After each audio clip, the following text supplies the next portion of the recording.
사도행전 24장을 묵상하겠습니다. 사도행전 24장은 바울이 벨릭스 총독 앞에서 재판을 받는 바울의 첫 번째 재판의 내용을 기록하고 있습니다. 사도행전 21장 27절 이하에 보면 바울이 어떻게 체포당했는지 상황을 기록하고 있는데요. 바울이 예루살렘 성전에서 유대 율법에 따라서 성결 예식을 행하고 있을 때 아시아에서 온 유대인들이 성전에 바울이 있는 것을 보고 소리를 치면서 저 사람이 우리 유대교와 율법을 회방하는 사람이라고 해서 유대인들이 성전에서 바울에게 달려들어서 붙잡아가지고 질질 끌고 성 밖으로 가서 죽이려고 구타하고 있을 때 루시아라는 천부장이 개입해서 군사들을 데리고 가서 바울을 구출해냅니다. 그렇게 루시아가 사내들인 공회를 열어서 양측의 말을 들어보니까 나중에 23장에 이제 편지에 나와 있는 것처럼 제가 이 사람을 붙잡아서 신문에 보니 율법에 관한 문제이지 이 사람을 죽이거나 잡아 가둘 만한 어떤 한 가지 사유도 발견하지 못했습니다. 이런 편지를 써가지고 가이사라에 있는 총독 관저에 벨릭스라는 총독에게 바울을 호송합니다. 그렇게 오늘 본문이 닷세마네라는 말로 시작되는데 가이사라가 예루살렘에서 체포되고 바울이 가이사라로 가서 5일이 지난 후에 예루살렘에서 대제사장들과 또 장로들이 더둘로라는 변호사를 데리고 와서 벨릭스 총독 앞에서 재판이 벌어집니다. 이 세기의 재판인데요. 그 재판 과정의 내용이 사도행전 24장에 기록되어 있는 것이죠.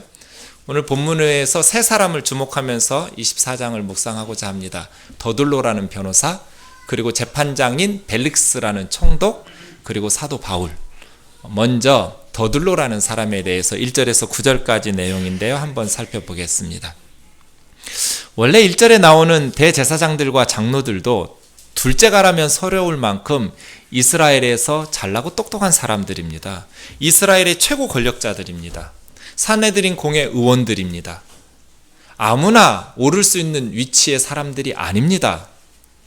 유대 모든 민족 중에서 빼어난 사람들, 그들이 대제사장과 장로들로 구성되어 있습니다. 그런 사람들이 더둘로라는 변호사를 고용했습니다. 모든 이스라엘 사람 중에서 가장 유능하다고 생각해서 고용한 것입니다. 더둘로의 입장에서 보면 가문의 영광이라고 말할 수 있을 만큼 흐뭇한 일입니다. 최고 국가의 권력자들이 자신에게 부탁해서 재판의 변호사로 선임한 것이기 때문에 이 더둘로라는 사람은 로마법과 유대법에 유능한, 지금으로 하면 국제 변호사이고요. 또 라틴어와 헬라어에 능숙한 탁월한 말을 솜씨를 가지고 있는 달변가입니다. 아마 유대 모든 부모님들이 우리 아들도 저 더둘로처럼 훌륭한 사람이 되었으면 좋겠다. 공부를 잘해서 저렇게 인정받고 존경받는 변호사가 되었으면 좋겠다라고 꿈꾸는 사람들이 많이 있었을 것입니다. 더둘로는 하나님께서 그렇게 많은 학식을 주셨고 많은 법들과 언어들을 능숙하게 다룰 수 있는 유능함을 주셨습니다. 그 더둘로가 바울의 고소인으로서 고소인들의 대리인으로 변론하고 있습니다. 더둘로의 변론은 두 가지 내용으로 이루어져 있는데요. 먼저 3절과 4절은 이 총독 벨릭스에 대한 감사, 그리고 5절에서부터 8절의 내용은 사도 바울에 대한 고발, 이렇게 되어 있는데 총독 벨릭스에 대한 감사도 다시 두 가지 내용으로 구성시켜 놨습니다. 첫 번째는 벨릭스 총독 각하 때문에 우리 민족이 평안히 샬롬을 누리고 있음을 감사합니다. 총독님이 잘 다스려 주셔서 우리가 편안하게 살게 해주셔서 감사합니다. 두 번째 감사는 총독님의 선견 지명으로 말미암은 많은 개혁적인 이 정책들 때문에 우리 유대 사회가 많이 개선되었던 것을 항상 어느 곳에서나 크게 감사하고 있습니다. 이렇게 말합니다. 그런데 학자들은 이것을 좀 메스껍다고 말합니다. 이 학자들이 그렇게 표현하는 이유가 있습니다. 벨릭스라는 총독은 원래 노예 출신으로 유대 총독까지 오른 사람입니다. 클라우디우스 황제의 후광을 입어서 그의 형 팔레스라는 사람이 재무장관이었거든요. 로마 제국에. 그 후광으로 유대 총독까지 된 사람인데 워낙 난폭한 사람이었습니다. 조선 총독부 이 총독인 일본 사람이 아주 성격이 포악한 노예 출신의 그러한 사람이라고 생각하시면 됩니다. 그래서 52년에 유대 총독으로 와서 59년에 네로 황제에 의해서 총독직에서 박탈될 때까지 지금 재판은 57년에 벌어진 상황인데요. 지난 5년여 동안 유대를 다스릴 때 수없이 많은 유대인들을 잔인하게 다스리고 짓밟은 사람이 벨릭스 총독입니다.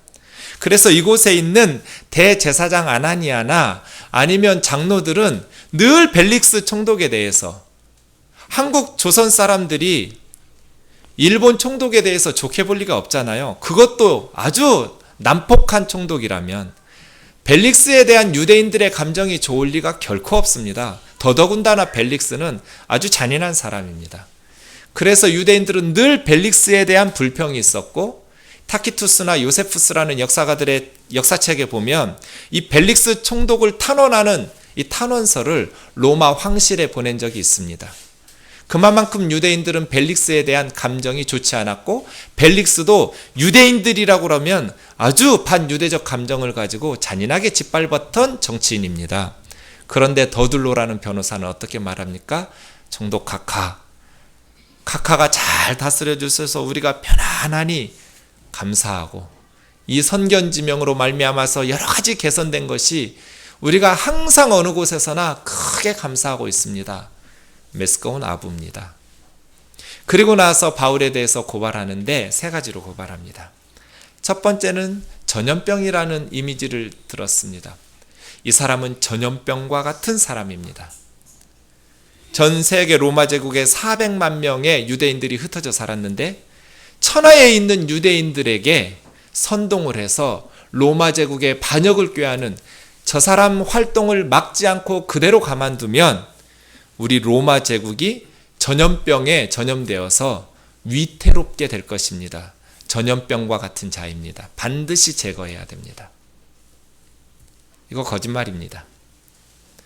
사도 바울이 복음을 전하는 곳마다 사도 바울이 정치적 목적을 가지고 로마 제국에 항거하는 무리들을 만든 게 아닙니다. 예수 그리스도의 복음을 전할 때마다 유대인들이 소동을 일으키면서 바울을 죽이려고 깡패들까지 동원해 가면서 소란을 피웠지 바울이 사람들을 선동해서 로마의 정치적 해방을 기한 적이 없습니다. 더둘로가 이 사실을 몰랐을까요? 잘 알았을 겁니다.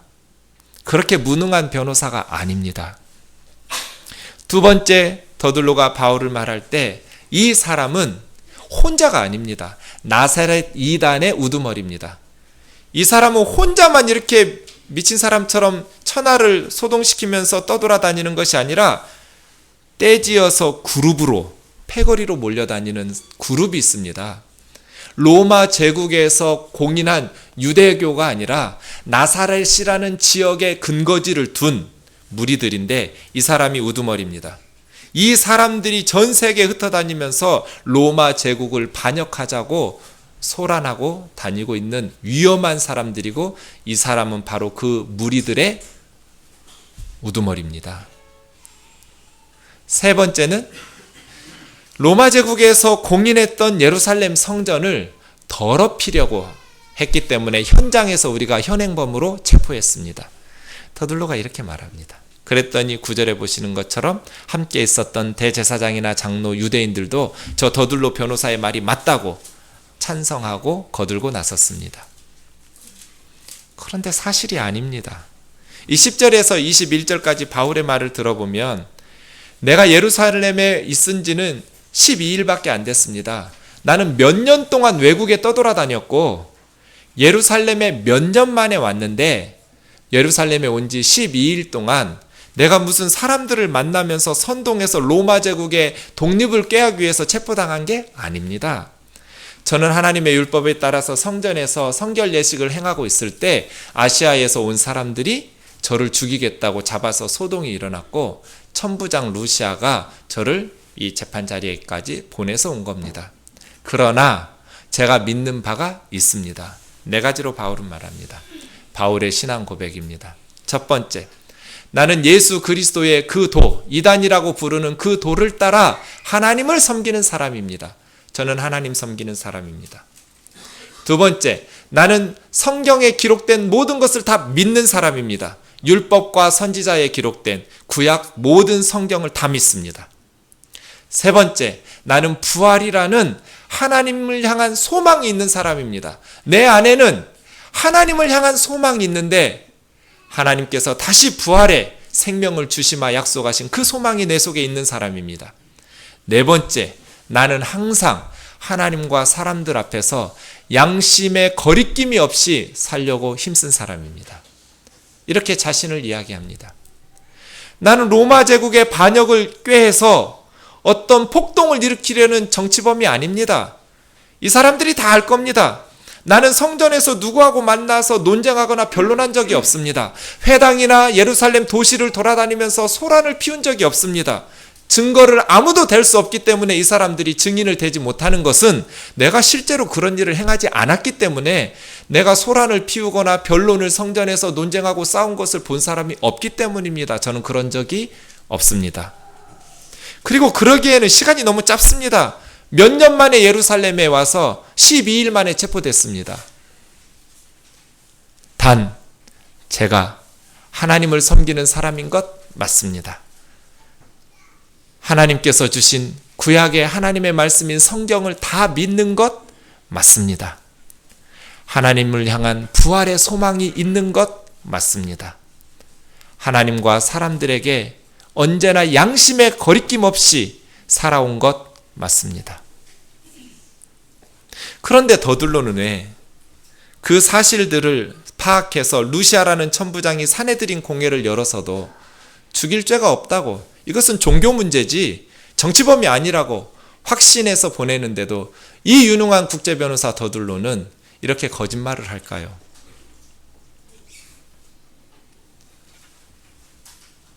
저는 가끔 TV 토론을 보면서 정말 궁금할 때가 있습니다. 정말 만나면 여쭤보고 싶은 순간들이 있는데요.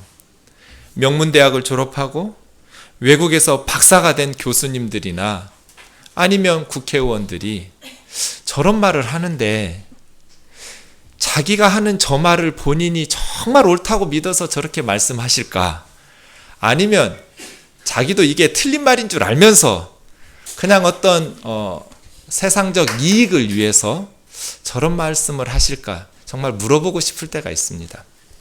못 배운 사람이라면 그렇게 말할 수 있지만 그렇게 많이 공부하고 잘 아는 분들이 왜 저렇게 뻔한 거짓말을 할까 싶을 때가 있습니다. 더들로는 그런 사람입니다. 하나님께서 그에게 엄청난 지식을 주셨습니다.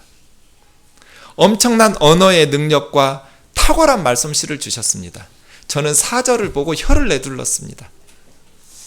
3절에서 엄청나게 벨릭스 총독을 칭찬하면서 4절에 뭐라고 말하는지 보십시오. 당신을 더 괴롭게 아니하려고 대강 여기까지만 하니까 관용하여 들으십시오. 더 많이 칭찬해야 되고 더 많이 우리가 감사해야 될 것이 많은데 그냥 더 질질 끌어서 칭찬하고 감사할 것을 나열하면 총독님 괴로우시니까 여기까지만 대강만 짧게 멈추겠으니까 너그러 양해해 주십시오. 탁월한 말씀입니다. 여러분 집에 가셔서 이 더들로의 말을 한번 곰곰이 따져보십시오. 달변가입니다. 탁월한 수완을 가진 사람입니다. 그런데 옳지 못한 일에 이용당하고 있습니다. 흐뭇했을 겁니다. 국가의 최고 권력자들이, 다른 변호사들도 많은데 자기 한 사람을 지목해서 이 세기의 재판에 대변자로 세운 것이 뿌듯했을 것입니다. 그런데 그는 그 많은 지식을 가지고 거짓을 설득시키는데 쓰고 있습니다. 안쓰럽습니다. 사랑하는 형제 자매 여러분, 더들로와 같은 삶을 살고 있는 그리스도인들이 얼마나 많습니까? 저는 가끔 청소년들에게 그런 말을 할 때가 있습니다. 밤늦게 교회에서 가다 보면 어떤 때는 새벽 1, 2시에 그때 독서실에서 공부하고 오는 우리 아이들 만납니다. 그러면 이렇게 늦게까지 새벽까지 공부했느냐고. 새벽부터 나가는 아이들 또 만날 때 봅니다. 피곤한 몸으로. 이렇게 새벽부터 나가서 공부하는구나. 얘야, 나중에 네가 훌륭한 사람 되면 이렇게 고생하면서 공부한 것을 절대로 잊어버리지 마라. 이렇게 고생해서 공부했는데 겨우 남들이 못 먹는 것이나 먹고 남들이 못 입는 입이나 입고 남들이 못하는 차나 타고 다니는 것으로 만족하면서 산다면 그거 너무 불쌍한 거다. 이렇게 고생해서 공부했으면 정말 보람 있게 살아라. 값 있게 살아라. 하나님께서 더둘로에게 얼마나 개인이 노력했겠어요. 거기까지 올라가기 위해서. 더둘로 개인이 어려서부터 얼마나 잘 거 안 자고 놀 거 못 놀고 공부했겠어요. 외국어를 배우고 외국 법들을 통달하기 위해서 얼마나 많은 시간 책상 앞에서 씨름을 했겠어요. 얼마나 많은 노력을 했겠어요. 남들을 설득하는 수사학을 배우기 위해서 얼마나 많이 연습했겠어요.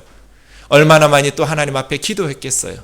그 많은 유능함을 가지고 거짓된 일에 쓰임받는, 그리고 돈 받는 그런 삶은 너무 불쌍하잖아요. 그런데 우리 사회에 이런 박사들이 얼마나 많냔 말이에요. 이러한 그리스도인들이 얼마나 많냔 말이에요. 양심을 속이고 옳은 것을 옳다고 말하지 못하고 그른 것을 그르다고 말하지 못하고 힘을 가진 기득권자들의 콩고물 받아 먹어가면서 힘없고 돈 없는 사람들 눈에서 피눈물 쏟게 만드는 변호사들이 얼마나 많냔 말이에요. 돈 없는 게 죄가 아닌 줄 알면서도 돈에 의해서 움직이는 그러한 그리스도인들이 얼마나 많아요. 사랑하는 형제 자매 여러분, 우리 아이들이 금그릇 되고 은그릇 되게 해달라고 기도하지 마시고 깨끗한 그릇 되게 해달라고. 플라스틱 그릇이든 나무 그릇이든 천한 그릇이다 할지라도, 명문대 못 간다 할지라도 깨끗한 그릇 돼서 하나님 기쁘시게 쓰실 수 있는 그릇 되게 해달라고 기도합시다. 우리 아이들이 그렇게 유능하고 모든 부모들이 부러워할 만큼 그러한 주의로 사는데 더둘로처럼 살아간다면 그건 비극입니다. 두 번째 우리가 살펴볼 사람은 벨릭스 총독입니다. 24절에서 27절을 보시죠. 벨릭스 총독은 말씀드린 것처럼 노예에서 총독까지 된 자수성가형 인물입니다. 이 벨릭스 총독이 바울의 재판을 통해서 무죄라는 것을 확신했습니다. 그런데 27절에 있는 것처럼 유대인들에게 잘 보이고 싶어서 풀어주지를 않습니다. 그리고 2년 동안이나 재판을 질질 끕니다. 무죄면 재판장이 무죄라고 확신했으면 석방시켜줘야 되는데 석방시키자니 유대 권력자들이 바울을 풀어주는 걸 싫어할 테니까 쩔쩔맵니다. 반대로 바울이 무죄라는 것을 확신했으니까 풀어주고 싶은데 못 풀어줘요. 그리고 바울을 유대인들에게 넘겨줘서 유대인들이 처결하도록 그렇게 하고 싶어도 못해요. 바울은 로마 시민권자거든요. 이러지도 못하고 저러지도 못하고 그냥 2년 동안 감옥에 썩게 만든 거예요. 그리고 24절 25절에 보시면 드루실라라는 와이프와 함께 바울을 자주 불러서 바울에게 하나님 말씀을 들었는데 돈을 바라는 거로 자주 불러요. 벨릭스, 자기 권력을 유지하기 위해서 공의를 시행하지 못하는 나약한 정치인이죠. 뿐 아니라 자기의 지위를 이용해서 돈을 밝히는 사람, 벨릭스입니다.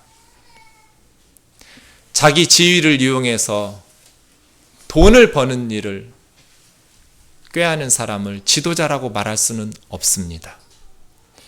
그런데 우리 사회에도 이러한 지도자답지 못한 그리스도인들이 너무나 많습니다.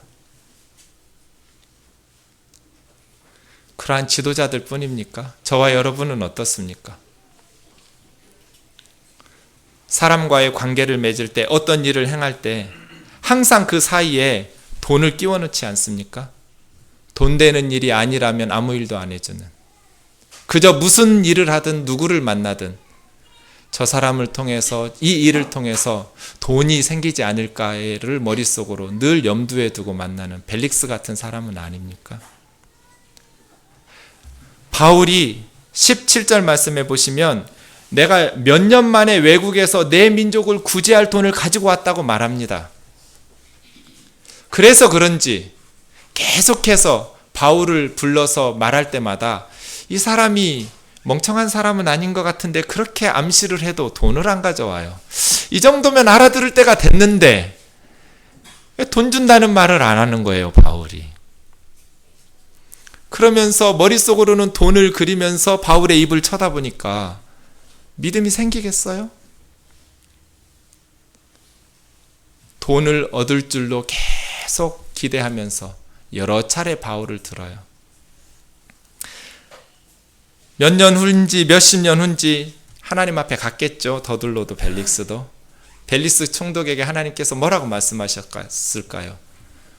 이 바보 같은 놈아, 너는 2년 동안이나 내 종 중에서 가장 유능한 설교자를 보내주고 그 바울의 전도를 받았는데도 지옥에 가니 이 바보 같은 놈아. 그러지 않으셨을까요? 왜요? 복음에 관심이 없었어요. 돈에만 관심이 있었어요. 여러분, 사는 하루하루를 되짚어 보십시오. 돈 생기는 일이 아니면 누구를 만나든지 어떤 일을 행하든지 나는 별로 정성을 다하지 않는 삶은 아닌가. 매사에 돈돈 하지는 않는가. 돈돈 하면 진짜 돌거든요. 성경에는 없지만 제가 보니까 돌아요. 오래전에 저희 미국의 누이가 딸이 둘인데 그중에 첫째 딸이 지금은 대학원생인데 공부 잘해요. 그때는 처음에 초등학교 입학할 때 공부를 못했대요. 어느 날 담임선생님한테 1학년 입학했는데 전화가 왔어요. 좀 학교로 나오라고. 누님이 선생님 만나러 갔더니 이 아이가 우리 반의 다른 아이들보다 공부가 좀 떨어진다고. 그러니까 수업이 끝나고 내가 매일 1시간씩 이 에린이라는, 아유 실명 밝히면 안 되는데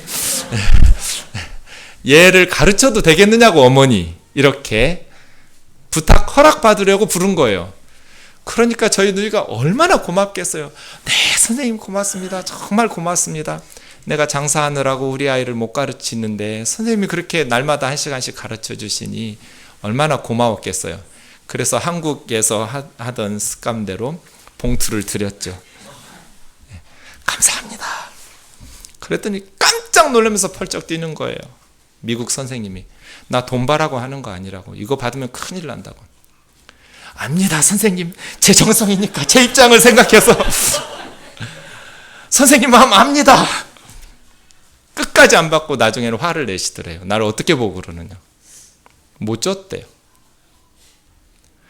돈 생기는 일이 아니면 어떤 일도 하지 않는 사람들, 우리는 어느덧 그런 인생을 살고 있지는 않습니까? 정말 돈과 무관하게 사람 인간관계를 맺고 선행을 베풀고 돈과 상관없이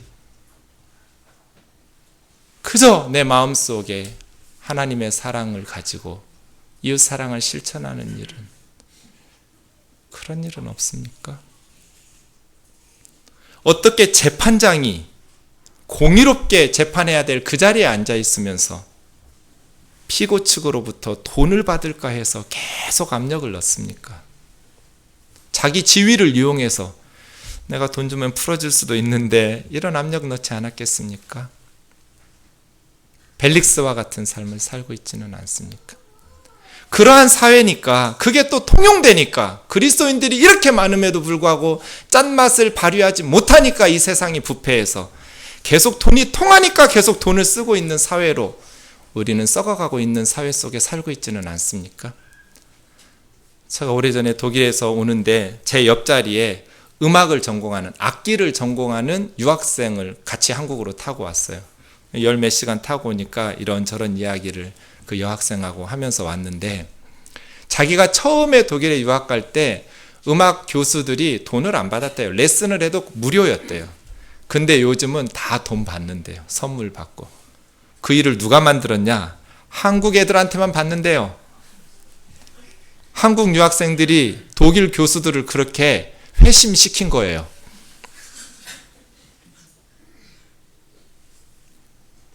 그렇게 세상에서 사니까 이제 교회까지 와가지고 목사도 그런 식으로 돈으로 매수하려고 그래요. 목사님, 기도 한 번이라도 더 해주겠지. 이게 뭐예요? 제가 돈과 무관하게 여러분을 사랑할 수 있게 도와주시기를 바랍니다. 뭘 아멘을 해요? 좀 돈 없이 살 수 없을까요? 우리 인생에 돈이 꼭 필요하죠. 그러나 아무 때나 돈 때문에 목회하고 돈 때문에 사랑하고 돈 때문에 선행을 베푼다면 우리가 벨릭스하고 뭐가 다릅니까? 작년까지 제가 헌금 봉투를 보면서 기도를 해줬어요. 근데 올해부터는 안 해요. 그 기도하고 나서 기도로 끝나야 되는데 자꾸 머릿속에 가끔 남아요. 그래서 해롭더라고요. 헌금 봉투에 기도 제목 쓰지 마세요. 저한테 직접 말하세요. 목사님 이거 기도해 주세요. 이렇게. 저는 저를 못 믿겠더라고요. 저 성도가 믿음이 좋아지면 헌금을 많이 하겠지. 전 그런 생각 들어요. 여러분 깜짝 놀라셨죠? 놀랄 일도 아니에요. 인간은 다 똑같아요. 저 성도가 좀 더 많은 물질로서 우리 교회가 부유해지면 하나님 일을 더 잘할 수 있겠지. 그런 생각이 들어요. 이게 직업병인지 뭔지 모르겠어요. 그래서 아예 그냥 공식적으로 공개해놓고 교회 재정을 투명하게 운영하자. 목사 믿지 말고. 인간은 다 약하니까. 돈 때문에 성도 사랑하고 돈 때문에 성도들 믿음 키우려고 하고 그래서 되겠어요? 하나님 앞에 이것을 드리면 하나님께서 더 많은 걸 주시겠지. 그런 신앙은 가짜잖아요. 순수해야죠. 하나님 앞에. 하나님과 여러분 사이에 꼭 늘 돈이 끼어 있어서 되겠냔 말이에요. 더들로처럼. 하나님의 말씀을 듣는데 말씀을 듣지를 않고 바울 입을 보면서 머릿속에 돈을 그리고 있어요. 그러니 어떻게 은혜를 받겠어요? 여러분의 신앙생활이 하나님 기뻐하시는 삶을 살도록 해야지. 내가 어떻게 하나님 섬기면 더 많은 세상 것을 하나님이 나에게 주실까? 이런 것들을 늘 하나님과 여러분 사이에 끼워놓고 하나님 앞에 예배드리고 신앙생활한다면 그 신앙이 어떻게 제대로 된 신앙이 되겠어요?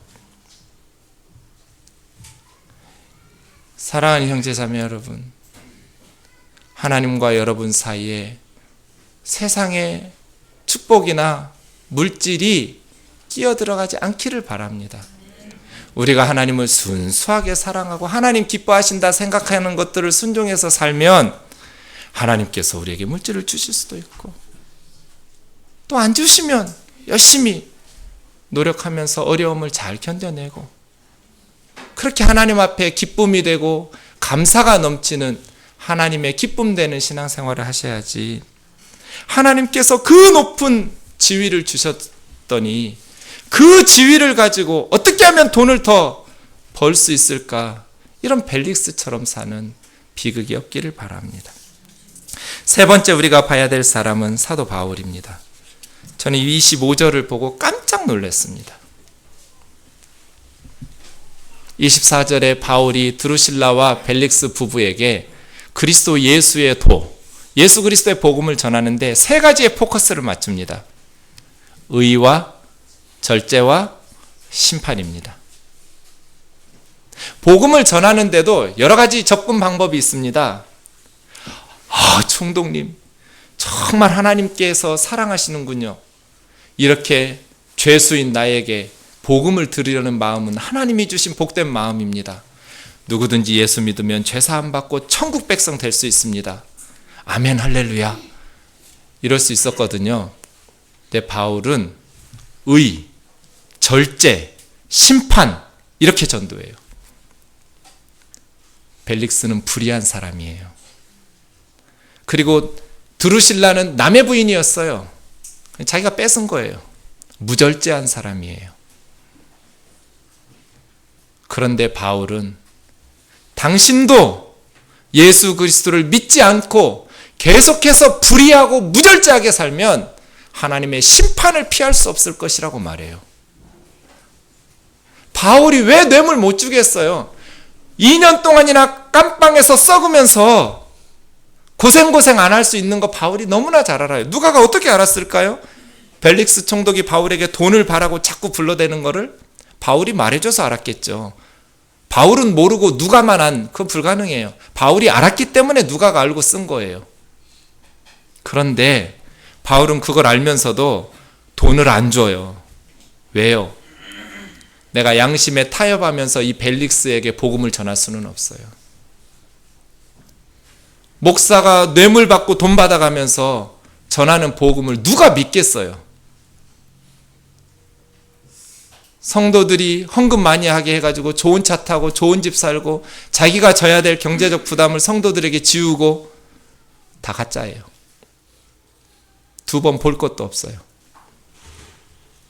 십자가의 도는 그게 불가능해요. 왜냐하면 복음이 전파될 수가 없어요. 바울이 뇌물 주면 벨릭스를 전도할 수가 없어요. 그래서 하나님과 사람들 앞에 양심이 부끄럽지 않기 위해서 힘썼다고 말하는 거예요.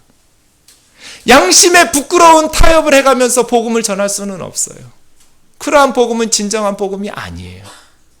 바울은 자기를 살리고 죽일 수 있는 권한을 가진 총독 앞에서, 재판장 앞에서 당신처럼 불의하게 살고 무절제하게 살면 장차 올 하나님의 심판을 피할 길이 없다고 복음을 전해요.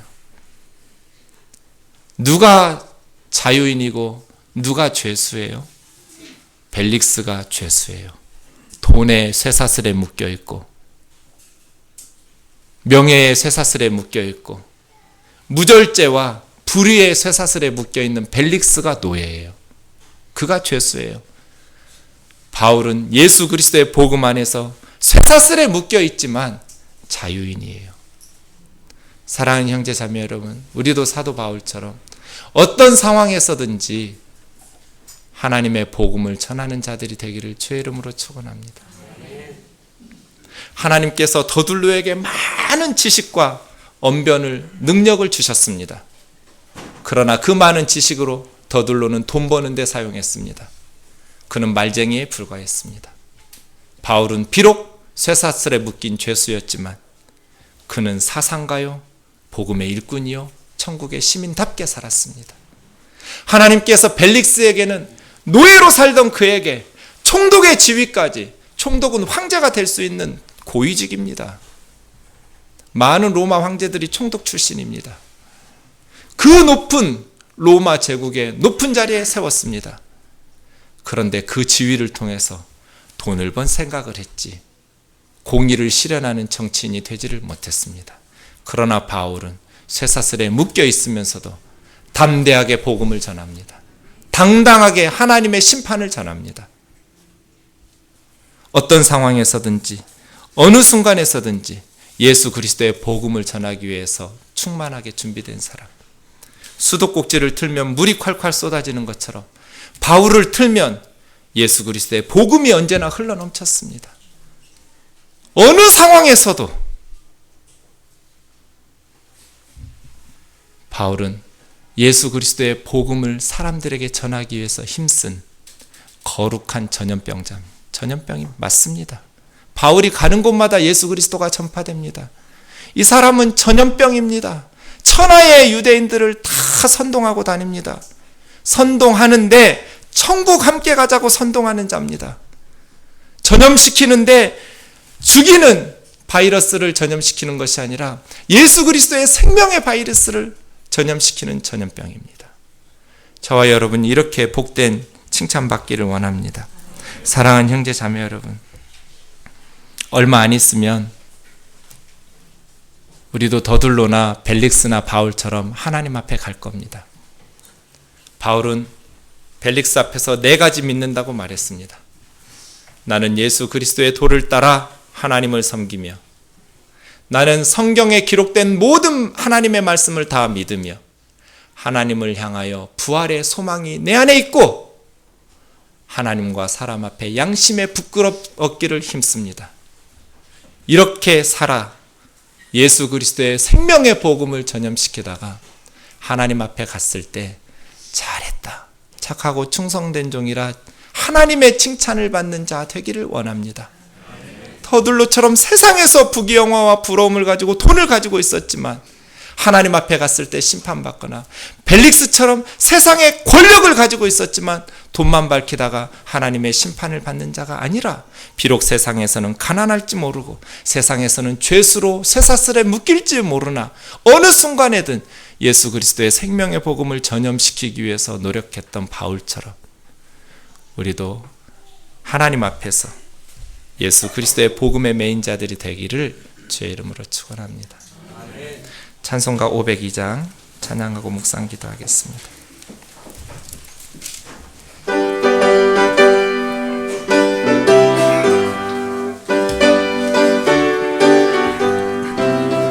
빛의 사자들이여 서가서 어둠을 물리치고 주의 진리 모르는 백성에게 복음의 빛비처럼, 빛의 사자들이여 복음의 빛비처럼, 죄로운 밤 밝게 비춰라.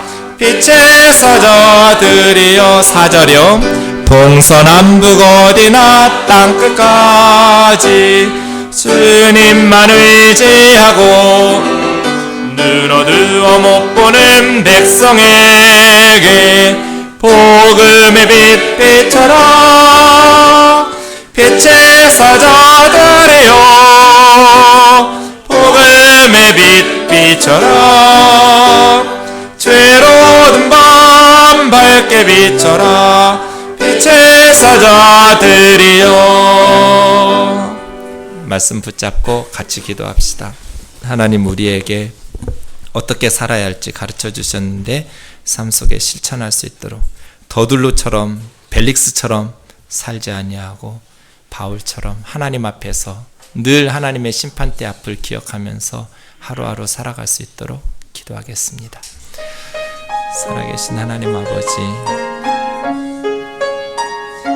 탁월한 국제 변호사요, 언어의 마술사 더둘로,